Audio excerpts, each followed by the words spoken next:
tonight's meeting? Yes. Is there a motion to approve tonight's agenda? Motion. Thank you, Pat. Is there a second? Second. Thank you, Nicola. All in favor? Aye. Carries unanimously. Comments from the public. I have a comment. Okay. I know I never have a comment, but I thought I'm here anyway, so I may as well comment. So this is what I thought, and I'm sorry, I missed the last, actually, 2 meetings because I became a grandmother, so. Congratulations. Thank you, and it's thrown me off my game, completely off my game. I am head over heels in love. So I just wanted to tell you what we do. I don't know if you all know, but I'm the Local Education Association president, and I just want to tell you what we do just quickly. Do you want to come sit? Yeah, I like it. So we meet twice a month. One of the times that we meet a month is with the representatives from the schools. And this year, I've been a part of the union for, I'm going to say 10 years maybe. And this year we have more reps than we've ever had before, which I think is a good sign that people want to get involved and they want to, improve the schools and all of that. So we meet with them once a month. And on the other month, we do what you guys just did. We have an executive meeting where we try and solve the problems. And I would like to shout out to Maria because she comes to those meetings and we brainstorm and we try and solve, whatever little problems, big problems are happening in the schools. And it's nice and we're having a good year so far. So I just wanted to tell you that I am here and available. I kind of have a pulse on the teacher side of our school system. So if you have any questions, please use me. I am an asset to you. And I would like to wish you all happy holidays. Thank you. Any other comments from the public? Hearing none. Consent agenda. The consent agenda consists of the minutes from the organizational meeting on December 5th, then our regular meeting following that on December 5th, and the board briefing on the pre-K tuition increase. Are there any comments or questions on the on the consent agenda? Hearing none, is there a motion to approve the consent? Sorry, actually, I do have a question. On the pre-K tuition increase, I know we looked at all the comps. Did we talk about what to do, or was there an action suggested from that? Just to approve the increase. Just to approve. Okay. It was around a 2% or something like that, if I recall. I believe 2.5. 2.5. 24, 25, and then 3.7. 3, yeah. Is there a motion to approve the consent agenda?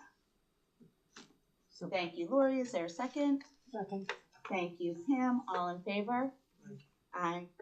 Motion carries unanimously. For Chair's report, I would just like to take a minute to say thank you to everybody, and that everybody includes everyone around the table, teachers, staff, administrators, custodians, and parents, everyone who steps a foot, students, steps a foot into our building, lives in our community. I can't believe it's already halfway through the year. Here we are halfway through the year. It has been a really tremendous, positive year. And I spent the last couple of weeks going through all the schools, and it's just a marvel. And I was at all the holiday concerts, and that's also a marvel. And so I just want to say thank you and give our gratitude and appreciation to everybody and all their hard work. Wish everyone a happy and healthy holiday break and new year, and to have some good times with family and friends, and really just enjoy the season. We should have a glass of champagne. You too. Great. I just have a couple of things, and I just want to kind of repeat what Peg just said. It has been a pretty good year, and in that she shouted out Maria, we'll shout out Peg and the executive team, because I debrief with Maria every time they meet, and it's been a really good, constructive set of conversations so far. And so I think things are in a good place, and we'll continue to get better. And I'll work on my snow calls. So 2 things tonight. One, I'm going to ask everyone to save the date for our next long-range planning session. We've scheduled it for February 25th from 6:30 to 8. We're planning a panel discussion with executives and professionals from across professional sectors, including law, business, industry, tech, higher ed, healthcare, entertainment. The panel discussion will focus on the impact of AI in those various industries today, what these professionals anticipate with respect to AI in the next 5, 10, 15 years or so, and then recommendations for what we as a school system should be doing now curricularly to better prepare our kids for this change that's already underway. What was the date again? February 25th, so 25th. Tuesday. 6:30 to 8. Yeah, and so we have, I think, 3 or 4 folks already confirmed. So it's going to be a really good high-level conversation and should move forward. So we'll finalize the panel early on in the year, and then invitations will go out. And this will be one more like the entire community. A really robust conversation. Where will that be? I have it scheduled for the Zellner. I just have to verify that there's no conflict, and so we'll send invitations. And depending on the RSVP, I think this could get a draw even in late February. So we TBD for now. Okay. And then just kind of the last update here. As part of my reentry plan, that I've been kind of entertaining this year, I've met with most of the administrators. In the new year, I'll start my individual and small group meetings with staff. And then I'm also holding a series of opportunities for parents and for the community. So I wanted to give you the dates for those parent meetings. The Miller Driscoll will be January 28th at 10 a.m. You don't have to write this down, I'll send it to you. I just want to make everybody aware that I'm doing it and when it is. That'll follow the PTA meeting, at which point I'll also be talking about the budget. I'll be at Cider Mill on January 7th at 10:15. That also will follow the PTA meeting, which I'll be at. The Middlebrook PTA meeting is January 16th at 9:45. And then the high school is here in the evening on January 8th. So that's at 7 or 7:30. And then I'll be also holding an additional evening session for anyone, parents, community members, other on January 14th from 6 to 7:30 in the Zellner. And then in addition to the meetings I've scheduled, just kind of staff drop-in opportunities at each of the schools in late January through early Feb. And then, like I mentioned, I've got a long list of folks that I'm anxious to talk to, so I'll be setting up those invitations. That's it. Can I ask through each school if there could be like a parent square that goes out so parents Sure. and everybody knows about it?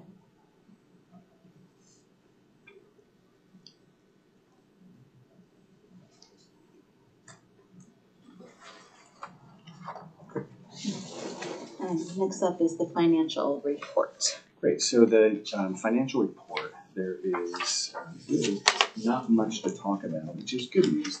Spending is where we would expect it to be for this time of year. We continue to monitor it. Lila shared that we're able to secure some additional discounts through Amazon Business as a result of our partnership with Casbah. So that's been a win all year round. And then, beyond that, there are a couple minor transfers. So you can see, really small dollar amounts. They're all kind of within categories. So some transportation transfers from fall to winter season. Let me see if there's anything else that's worth noting here. Now, we had to buy a new ice maker for the science department, so we moved from digital resources to this. Saw that new ice maker. Yeah, fancy, right? Yeah, and then the science department they took some money out of there.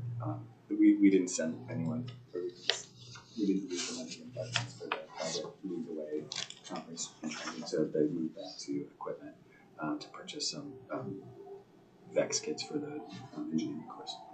Is that your course? Yes. All right, so there you go. I asked. Enjoy. Kevin, on the year-to-date forecast versus year-to-date actual expenditure, if there's a delta where our actual expenditure is under what was forecasted year-to-date, does that mean we're ahead of budget on those? So on life insurance, It might just be the timing of the payment. that's what I was, yeah, The invoice. $1.5 million. Yeah, so I wouldn't read, too deeply into that comparison.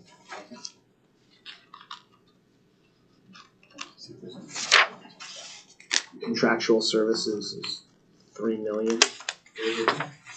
Yeah. Excuse me, non-favorable. So it's just probably timing of services there. Okay. Timing of expenditures.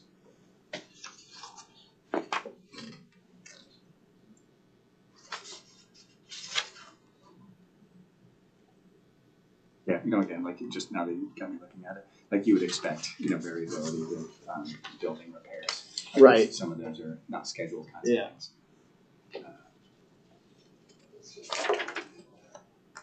No, that's the answer.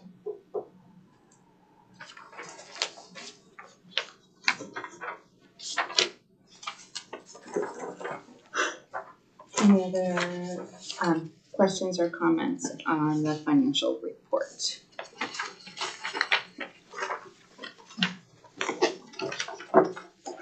So we will move to review and discuss. The first item up is policy 3160, budget and line item transfers, to be renamed to budget procedures and line item transfers. Reflects our goals 13, 14, and 18. So this policy, it's a long-standing policy that describes the budget development requirements. We follow this policy annually through the creation and the adoption of the budget. We exceed the policy mandate through our actual interactions with the Board of Finance. As you know, we have a long-standing tradition of holding a joint meeting with the Board of Finance. We solicit questions from them and respond in writing the same way we do with all of you through the budget process. And then, those documents become part of the budget deliberation process. More recently, in terms of the partnership, we've had more regular attendance at board meetings, either Ruth or me or both of us. And so, that partnership and that open dialogue is probably never been better. So that's really good. Also, hold business operations meetings periodically through the year, in which 2 Board of Finance members generally participate. As we just did, we monitor the budget through the monthly budget updates, and then we report on our transfers monthly also. So what's new in this policy is the last piece, the unexpended funds provision. Last year, the statute changed to enable boards of education to establish non-lapsing accounts in which boards can deposit unexpended budget funds from the prior fiscal year. The amount deposited annually cannot be greater than 2% of the appropriated budget, but there's no cap on how large the account can grow over time. So the opportunity is beneficial for some obvious reasons. We have unmet needs, so this can create an incentive to be a little conservative with our spending, to have some money that we can squirrel away to address some of those unmet needs. If we have emergency needs, here's also an opportunity. So, we've been talking about boilers endlessly over the last, and HVAC systems for the last 2 years. So, again, if there's a need there, we can address it. What we'll need to do is to consider some regulations on how to guide how these funds may be directed. What I'm imagining and is in place in lots of other districts is, things like extraordinary unanticipated special education costs, one-time type purchases. So maybe there's a technology thing that comes up and, is not in the budget. So here's an opportunity to do that. Emergency facility needs, the like. So I wouldn't imagine ever using an account like this to carry recurring costs. That's not really the spirit in which it's created. So I think, to address some of the concerns that, you raised earlier this year, the funds are deposited in an account by board approval, and then they're expended by board approval. So, you as a board would maintain full oversight. Is there a definition of educational purposes? Anything to do with the budget of the Yeah, I don't think we can go by Yeah, so I mean, things that. No, what I mean is like, does that mean it's only for classroom use, or if we had other needs to support the school system? Yeah, I think it's pretty broad in that, it's the school facilities, school Yeah. programming, education. Yeah, I mean, anything that we would touch, as part of our operation would be permissible. I have a question. If it's deposited by board approval, at the end of the year, the 30th of June, we don't have a meeting after that. How Yeah. do we approve? So we'll have to work on the timing. So I think we might have to meet later in the year, sometime in July, or come up with another mechanism. But what I'm anticipating we would do is we're closing out the accounts. I would notify you in writing about what's unexpended with a recommendation to deposit, and then we would have to meet either in person or virtually for you to opine on that. I think in years gone by, before your time, there would be like $1 million returned to the town in unexpended funds. Is there going to be an amount over which it would have to be returned to the town? That's always, I think there's discretion there, right?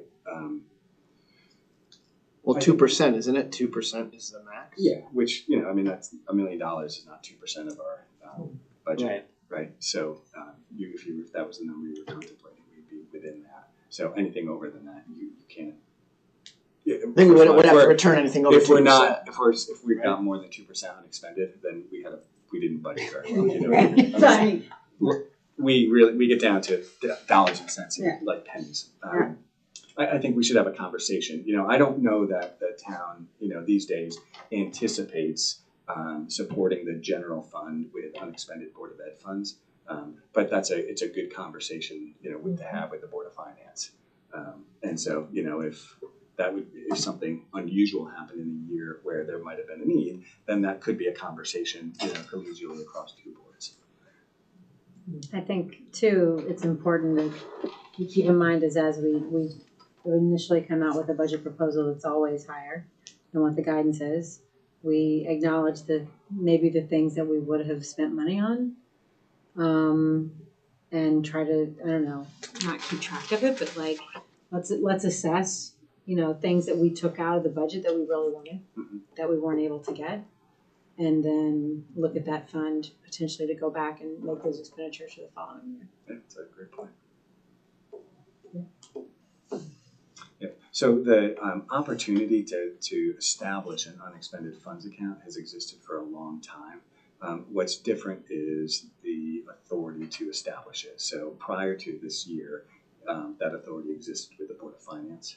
And so now you have the opportunity to do it. So we're looking at this policy anyway, so it's good. We did have a conversation with Matt about it. Yeah. We didn't go to the full Board of Finance and ask them for an opinion, but I think He was supportive. recognize Recognize the value in the concept and the idea, and also kind of understanding that I think the right way to look at it is these kind of non-recurring costs, and that it's not kind of like a budget offset fund.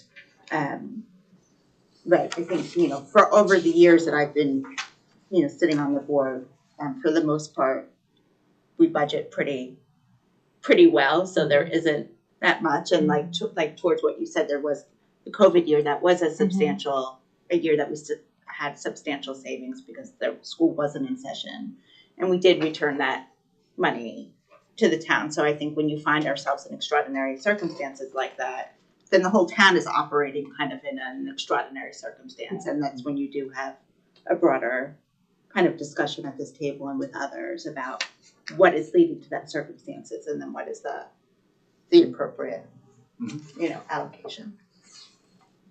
Does that money sit in an interest-bearing account? Like, would we? I don't know. I don't know if we're allowed to earn interest. Good question. I'll ask. Hopefully. Oh yeah.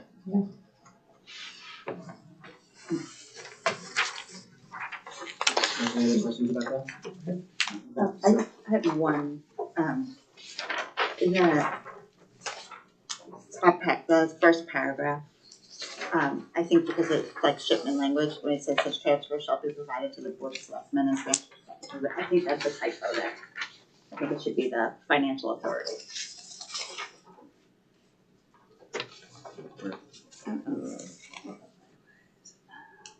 Board of Finance, yeah. Oh, no, above the unexpended funds here. So, there. Oh, yeah. Right, Yeah. it should be the financial authority. Yeah. It's Board of Finance. Or Board of Finance, yeah. The previous draft had it general and then kind of described all the different Yeah. possibilities that it could be. Yep. Yes. Okay. Anything else? The next one, this is a proposed new policy entitled Academic Honesty. This is a recommended but not required policy. We're bringing this policy forward really as we voyage into the age of artificial intelligence. Our high school maintains an academic integrity requirement through its handbook, as does our middle school. So this policy will support and enhance that handbook regulation by specifically defining and prohibiting cheating and plagiarism, including the use of artificial intelligence.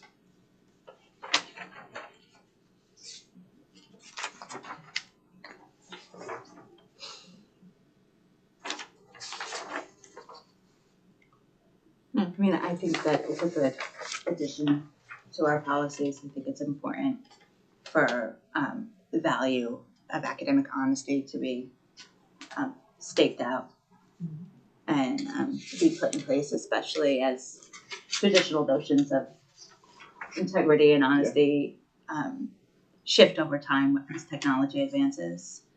And I do like that it focuses on the positive, that we are, that expectation and the understanding is that we operate in a community that values and honesty and behaves in that manner, but in the off chance that here's the understanding of what those expectations are. Mm-hmm. So the definition of plagiarism seems very narrow, in that plagiarism is defined as using another person's original ideas or work or materials. Okay. It's not as narrow as I thought. I didn't read the or truly as an and or. I read it as and or, but it's or. So with AI, this is a discussion going on right now in AI generally, which is, does the AI tool itself do a good enough job citing its sources? So there's a dependency on the AI tool itself to tell the user where the information is coming from. Mm-hmm. And so to say that the student has to always figure that out, like we're going to have them use this technology, I think we have to be very specific about this piece of it, because it's not always clear to the student, and they could submit a piece of work that they thought was legitimately sourced, but they didn't know. And they didn't follow through and figure it out. Yeah, or it's just, I mean, the AI pulls from, I mean, these models run across the entire internet. Yeah. Like every piece of content on the internet. But if they're not sourcing something, if they've taken an idea or a concept and they're not sourcing it within their work. Right. If they say, hey, I wrote this whole thing myself, Right. and they had ChatGPT write it, Yeah. absolutely. Right. But if they're providing a source, I think the key would be making sure that whatever they've sourced has been at least an honest effort, right? And I don't know if there is, to your point, some language that we need to add about that. Yeah, I mean, I don't know that would live in this policy. Yeah. Because that's a literacy skill. It's a digital Right. literacy skill. I mean, one of the things that you would expect is if they're using an AI tool, they would cite that they use the AI tool. Yeah. And that's something that is kind of being woven into the instruction as we speak. Yeah. And I think you're also saying, like, AI does these hallucinations. So if it, like, the AI itself kind of hallucinates a source, if you take the AI at its word, like, where does that live, or what you would that do? To me, that's not plagiarism. But that's Agreed, but the way this is written, somebody in a bad mood one day could take this policy and say, yeah, I don't want to leave that much room for subjectivity in the interpretation of this with a technology that's developing so quickly that we're still trying to figure out how to implement. I think we should try to get tighter on that definition. Okay. Or at least ask more questions of people who might be able to Maybe, inform. have the teachers taken a look at this? I don't, no, they have not, so we could. Yeah, I would just be Sure. curious what their thoughts were, because I'm sure that I mean, I know for sure my daughter came home, she's like, so-and-so used AI today and he got a 0. And I was like, good. And so it's definitely happening in the classroom, but I think it would be interesting to see what the teacher said about taking something on good faith Mhm. that a student has cited a source, or potentially, and this would, I mean, like, this is going a little dark, but like knowing that AI is in question and that people aren't necessarily trusting it, and kind of using that as a way to manipulate the system as well. Mhm. Right? And say, well, they know that AI can screw up, so I'm just going to make this up and I'm going to put a source in there. But it really doesn't have to be legit because they know that AI is Sure. pulling from random places. Okay. No, exactly. How we get at that? I don't either. Do we have? Are we? I don't have the answers. Just pose problems. Perfect. Yeah, maybe it's just referring to our definition of artificial intelligence if we're writing a separate policy on AI. Yeah, and It's just referring to that to cross-reference. say, hey, if you're using AI within the proper bounds of how we've defined the proper use of Yeah, AI maybe in that referencing policy, Yeah. all good, right? Because like If you're following the rules that we laid out for you, we're not going to. yeah, what's the behavior we don't want? We don't want students just offloading all the work onto AI and submitting it at their own. We do want them to know how to use it to help define how they think and solve problems and write pieces and be efficient. So there's like a balance there, and we know what we think is right and not right. I just want to make sure that we make the policy doesn't stop people from doing the things that we think are right with AI. Yeah, and I think the next policy up is the AI policy. So we can look at that. Yeah, I would love for the department head. Yeah, I'll To take a look I'll send at this over to Bob and have him circulate it among the ILs and just get some comments. I have a tangential question relating to number cheating is defined as number 3 is obtaining test questions and or copies of tests. Mm-hmm. Do we reuse tests at the high school, and when outside tutoring agencies get hold of them, is there not a better way we could not reuse tests? You know, I would defer to our ILs on that question, and this has been, I think, a concern and a question. Certainly, you know, we've had some specific conversations with some members in the science department who, you know, reported that, you know, a year or so ago, kids were screenshotting, taking pictures of some of the tests and sharing it with some of the local tutoring companies, and then, you know, they were using them. So, well, if there's multiple classes of the same course, right? If there's a morning and afternoon. well, the teachers have multiple versions of tests. Do you want to weigh in on some of those practices? I have 4 of my midterm in front of me. Yeah, so you have A, B, C, and D. A, B, C, and D. Each class gets 2 different versions, so the person near them doesn't have the same test as them. I rewrite tests every year. I do use some old problems, and we all do, because it's just impossible. Yeah. The issue with the other schools having the tests or other tutoring places having the tests are very specifically AP exams, because they get them from the AP people, and there's a limited amount of questions that you can ask. And that's what's been an issue in our school. That's tough. Yeah. I think that it's like important though that that a child or a student knows that if they take the picture and share it with the tutoring agency, that's considered cheating, even if their grade didn't actually benefit from that practice. So I think that that's kind of an important Is that to like. something we should spell out in the Well, I think, so Yeah. As a start. Accessing things and benefiting. from Yeah. it. So taking or benefit, so it's, the benefit might not be directly in your test taking, but it's creating a Yeah, cheating environment within your class, yeah. well, if you take a picture with your phone, you're Well, You're breaking you can't do another that rule. anymore. You're breaking another We rule. solved that problem. We've solved that problem. So if you take it with your, the students that use in a your own photocopy or the.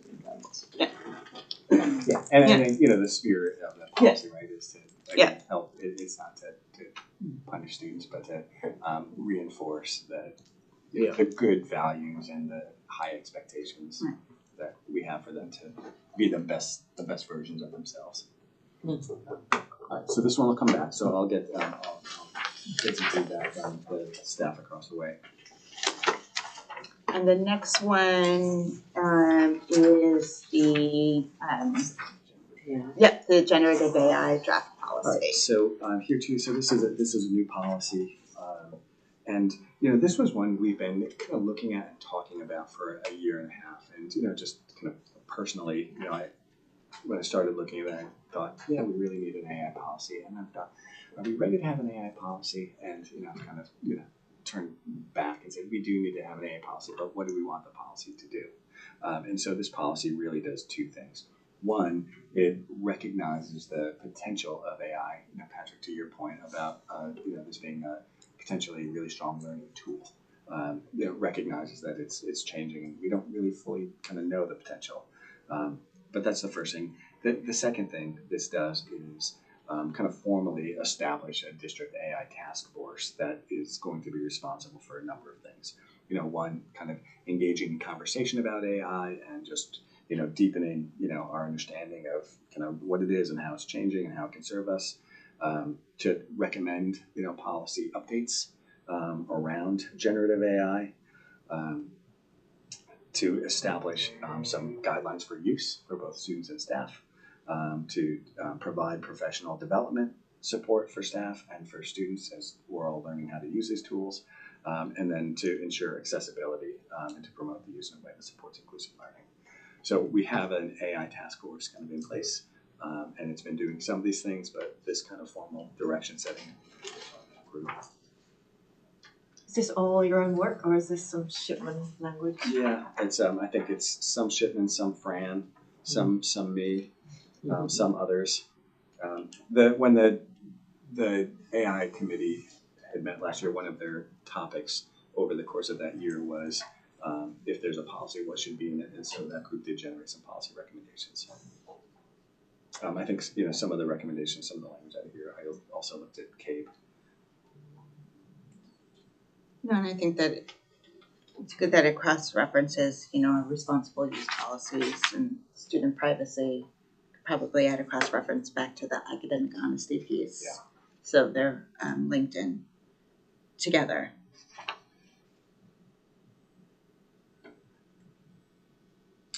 So that's one. If there are no other questions, just you gotta kind of mull it, and we'll put it on the next agenda. We definitely need one.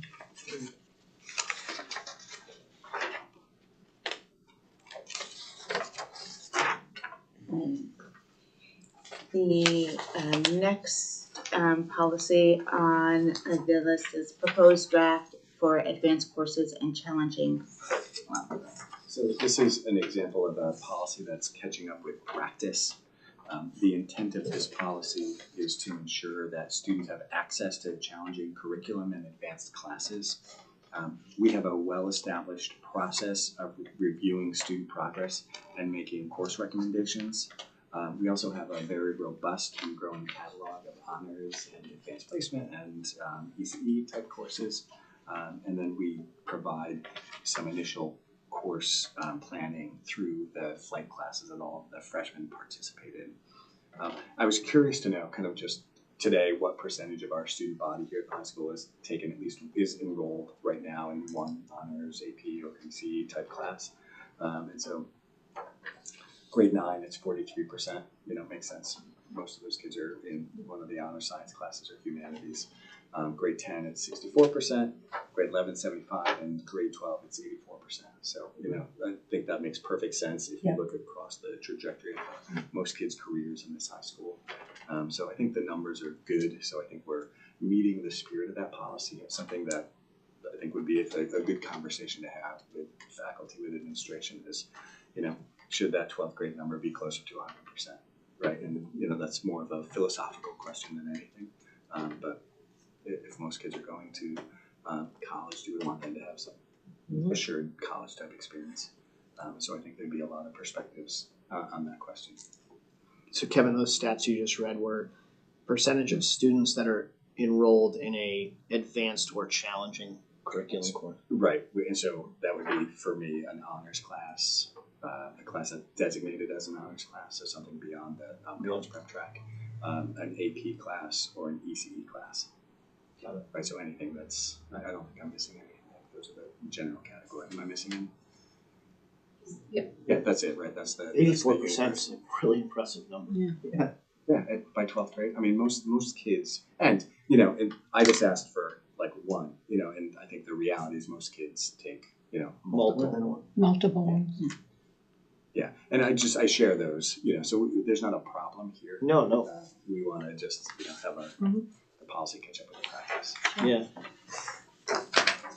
If anything, maybe we need more. Yeah, no, I think. And then having a reference point, serves as a reference point. Good to know where we are. I'd be curious, not at some point in time, to know, so that we talked about philosophically in like 43% of the ninth grade, like what, beyond just your core academic classes that you can be enrolled in like that honors level, what are the general opportunities for, like if you're in ninth grade, you're not really looking at AP or ECE, so it's just kind of your core academic, correct? Yeah, I think that I have to double check this, but I thought like the AP research class might have been one that was open to freshmen. I could be confused by that because I've not tracked it. Yeah, I mean generally it would be just because most of them have prerequisites. That's right. Okay. So generally, by sophomore year, I think the catalog is expanded a little bit for sophomores. With specific regard to AP courses, but generally it's the juniors and seniors who have access to the lion's share of either AP or ECE classes.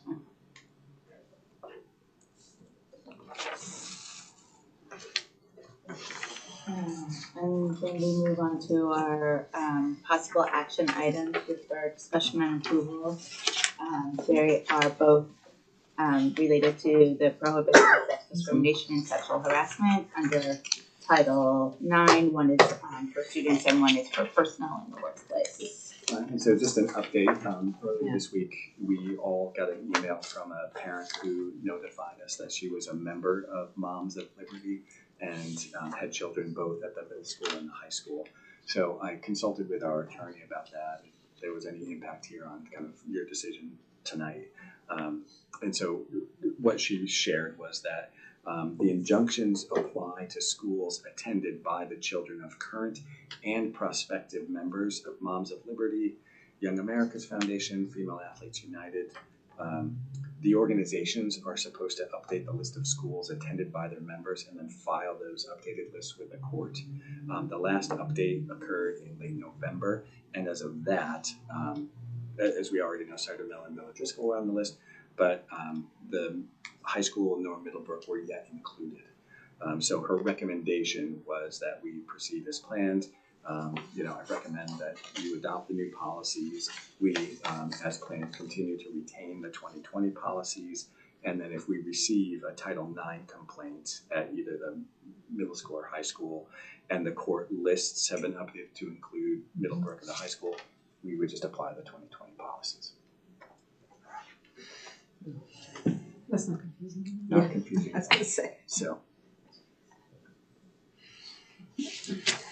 Are there any questions on that new additional piece or the policy itself?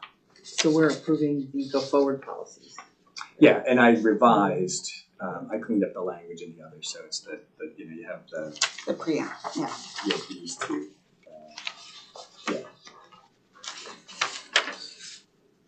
Actually, so we need to just correct this because we're updating, right? So now we're gonna have two sets. Thank you, Lori, for that. So you have 5145.44 and 5145.44B. So we need that. So it's four actual, So it's four policies. four policies. Yeah, I'm sorry, I didn't catch that when I was looking at this agenda last week. So I apologize. It's the four that I presented to you the last time. Yes. Right, so the motion would be to improve, kind of in the first item here, 5145.44 and 5145.44B. And then the same for the, And the reasons why we have two newer ones is because the regulations changed or were updated. Yeah, so in April of this year, the Biden administration promulgated new Title IX rules. They were effective as of August 1st. And because of the lawsuits, we're maintaining both. got it.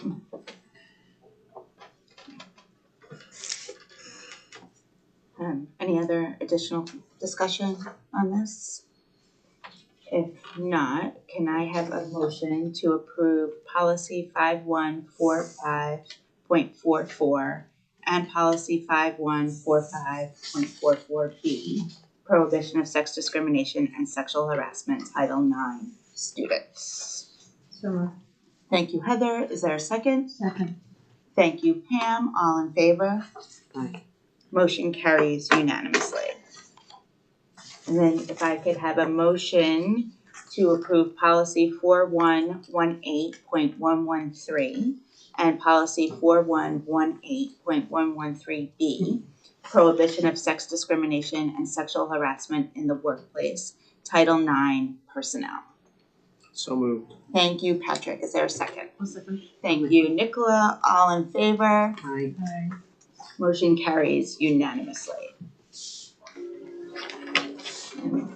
Moving on to future business and information items, there's an updated enrollment report attached to the agenda. In addition, the next Board of Education meeting will be on January 9th at 7 o'clock. Dr. Smith will present the budget of that meeting. So, it's going to be riveting. And then the 3 meetings scheduled after that are BOE workshops that'll be taking place on January 16th, 23rd, and the 30th at 6 o'clock in the evening. Great. Is there any other public comments? Hearing none. Somebody have a watch? Yes.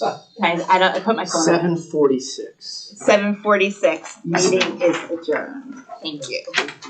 Have a great holiday. You too. Yeah. Oh,